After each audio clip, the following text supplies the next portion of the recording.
இந்திய தொழில் கூட்டமைப்பு தென்னிந்திய மாநாடு 2025 இந்திய நகரங்களில் வாழக்கூடிய சூழலை உருவாக்குதல் என்ற கருத்தரங்கில் கலந்து கொண்டு உரையாற்றுவதில் பெருமையும் மகிழ்ச்சியும் நான் அடைகிறேன். தமிழ்நாடு அரசும் இந்திய தொழில் கூட்டமைப்பும் பல ஆண்டுகாலமாக இணைந்து செயல்பட்டு தமிழ்நாட்டுடைய வளர்ச்சியில் முக்கிய பங்காற்றி வந்து கொண்டிருக்கிறது. இந்த நேரத்தில் சிஐஐ கூட்டமைப்பு தமிழ்நாட்டோட தொழில்துறை வளர்ச்சி மற்றும் பொருளாதார முன்னேற்றத்திற்கு செய்து வரக்கூடிய முயற்சிகளுக்கு என்னுடைய நெஞ்சார்ந்த நன்றியை நான் தெரிவித்துக் கொள்ள விரும்புகிறேன். டாக்டர் நந்தினி ரங்கசாமி அவர்கள் இந்திய தொழில் கூட்டமைப்பினுடைய தென்மண்டல தலைவர் உள்ளிட்ட பல பொறுப்புகளில் மிக சிறப்பாக செயல்பட்டு வருகிறார். அவர் தலைவராக இருக்கக்கூடிய ஜிஆர்ஜி கல்வி குழுமத்தைச் சேர்ந்த பிஎஸ்ஜிஆர் கிருஷ்ணம்மாள் மகளிர் கல்லூரி தான் தமிழ்நாட்டிலே சிறந்த கல்லூரியாக கடந்த ஆண்டு NIRE தரவரிசையில் இடம்பெற்றிருக்கிறது என்பதை அவருடைய தலைமை பண்பை அதை எடுத்து காட்டுகிறது. தொழில்துறை, பெண் கல்வி, மனிதநேய செயல்பாடுகள்னு பல துறைகளில் சிறந்து விளங்கி தமிழ்நாட்டில் இருக்கக்கூடிய பெண்களுக்கெல்லாம் ஒரு எடுத்துக்காட்டாக இருந்து கொண்டிருக்கிறார் திருமதி நந்தினி ரங்கசாமி அவர்கள். அவருக்கு என்னுடைய வாழ்த்துக்களையும் பாராட்டுக்களையும் நான் தெரிவித்துக் கொள்ள விரும்புகிறேன். இந்தியாவின் வளர்ச்சியில் தமிழ்நாடு முக்கிய பங்கு வகித்துக் கொண்டிருக்கிறது. இந்தியாவில் 2வது பெரிய பொருளாதாரமாக தமிழ்நாடு விளங்குகிறது. இந்தியாவோட உற்பத்தி மொத்த மதிப்பு கூட்டலில் தமிழ்நாடு 12.11 விழுக்காடு பங்களிப்பு செய்யுது.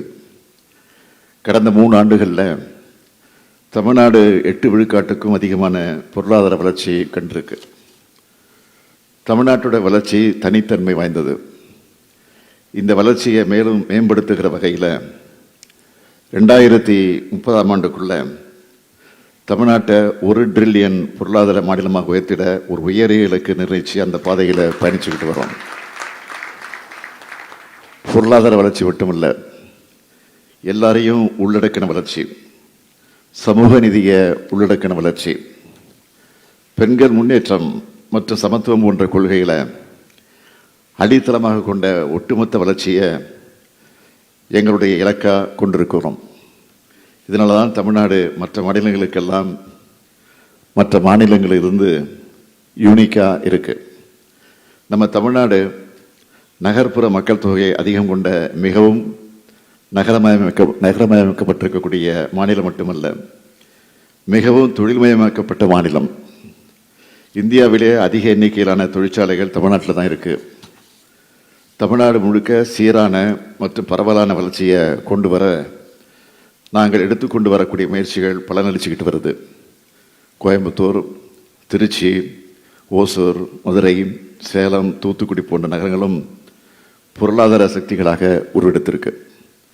நேற்று முன்தினம் கூட நம்முடைய வளர்ச்சியை எடுத்து காட்டுகிற மாதிரி வந்த செய்திகளை நீங்கள் எல்லாரும் பார்த்துருப்பீங்கன்னு நம்புகிறேன். இந்தியாவோட மொத்த மின்னணு பொருட்கள் ஏற்றுமதியில் 37.1 விழுக்காட்டோட தமிழ்நாடு முதலிடம் வகித்து கொண்டிருக்கிறது. அதுவும் கடந்த 11 மாதங்களில் $12.6 பில்லியன் மதிப்புள்ள மின்னணு பொருட்களை ஏற்றுமதி செஞ்சு புதிய உச்சத்தை தொட்டிருக்கிறோம். உலக முன்னணி நிறுவனங்களான ஃபாக்ஸ்கான், வின்ஃபாக்ஸ்ட், செம்கார்ப், கார்னிங் தங்கள் உற்பத்தி திட்டங்களை தமிழ்நாட்டில் தொடங்க முன்வந்திருக்கிறத இதற்கு ஒரு சான்று. அது மட்டுமல்ல, சஸ்டைனபிலிட்டிக்கான நடவடிக்கைகளை மேற்கொள்றதில் தமிழ்நாடு மற்ற மாநிலங்களுக்கு எக்ஸாம்பிளாக இருந்துகிட்டு இருக்கு. சென்னையை சுற்றி இருக்கக்கூடிய தொழிற்சாலைகளுக்கு TTRO முறையில் தண்ணீர் வழங்கப்படுது. மேலும் கிரீன் ப்ராஜெக்ட்ஸ் அதை ஊக்குவிச்சிருக்கு. தமிழ்நாடு இண்டஸ்ட்ரியல் பாலிசி 2021 படி கிரீன் இன்சென்டிவ் வழங்கப்படுகிறது.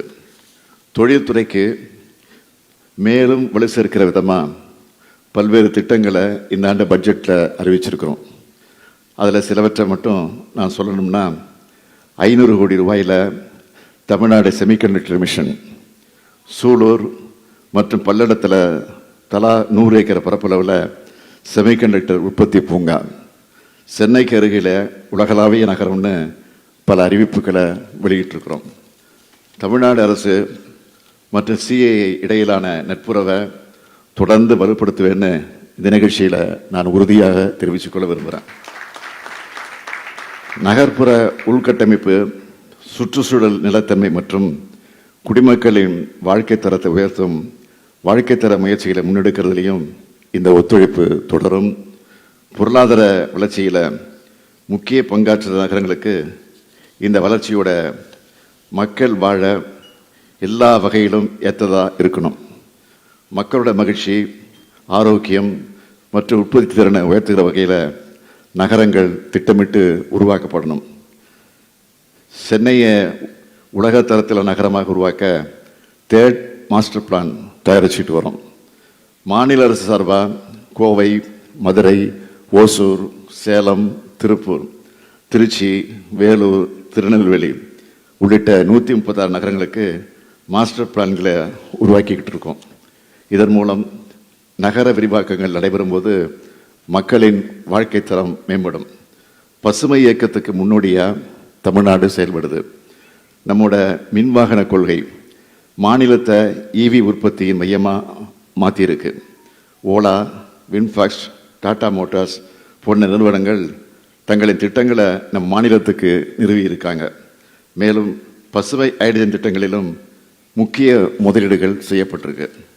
உலகளாவிய முன்னோடிகளுடன் இணைந்து கிளீன் எனர்ஜியில் அடுத்த தலைமுறை தீர்வுகளை உருவாக்க தமிழ்நாடு முன்முயற்சிகளை மேற்கொண்டு வருது. நகர்ப்புற நிலைத்தன்மைக்கு நீர் பாதுகாப்பும் கழிவு மேலாண்மையும் மிகவும் முக்கியம். இதை கருத்தில் கொண்டுதான் தமிழ்நாடு அரசு பல நடவடிக்கைகளை எடுத்து வருது.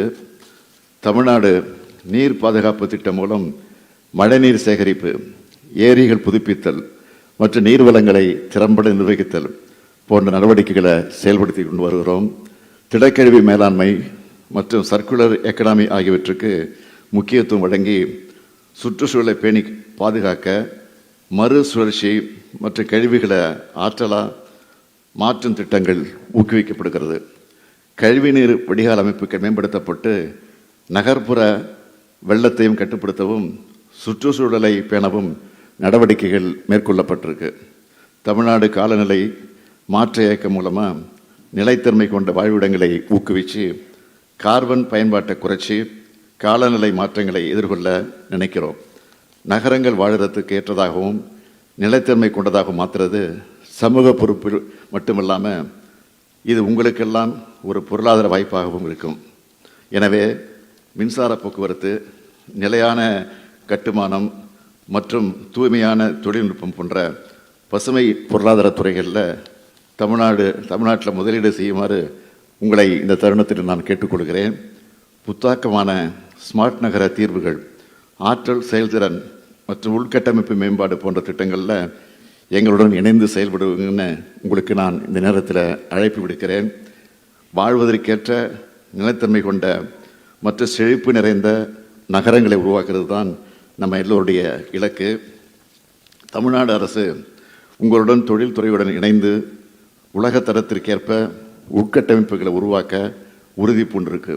இது பொருளாதார வளர்ச்சியை மேம்படுத்துறதோடு எதிர்கால தலைமுறையின் நலனையும் பாதுகாக்கும். வளர்ச்சியும் நிலைத்தன்மையும் ஒன்றிணையும். இந்த மாற்றம் நிறைந்த பயணத்தில் தமிழ்நாடு உங்களை அன்போடு வரவேற்கிறது என்று உங்களுடைய நெஞ்சார்ந்த நன்றியை தெரிவிச்சுக்கிறேன். இந்த மாநாடு வெற்றியடைய என்னுடைய வாழ்த்துக்கள். தமிழ்நாட்டை மற்ற மாநிலங்கள் கூட ஒப்பிடக்கூடாது, மற்ற வளர்ந்த நாடுகள் கூட ஒப்பிட்டு பார்க்கணும். வளர்ச்சியில் பெரும் பாய்ச்சலை நிகழ்த்திட்டு இருக்கக்கூடிய நம்ம தமிழ்நாட்டுக்கு உங்களுடைய தொடர்பில் இருக்கக்கூடிய முதலீட்டாளர்களை நீங்கள் அழைச்சிக்கிட்டு வரணும். நம் நகரங்கள் உலக அளவில் போட்டி போடக்கூடியவை மட்டும் இல்லாமல் இன்றைக்கு வாழ்வதற்கேற்ற நிலையான மற்றும் அனைவருக்குமானதாக இருக்கணும் என்பதுதான் நம்முடைய உயரிய நோக்கம். அந்த இலக்கை அடைந்திட ஒன்றாக முன்னேறுவோம், வாருங்கள் என்று உங்கள் அன்போடு கேட்டு விடைபெறுகிறேன். நன்றி, வணக்கம்.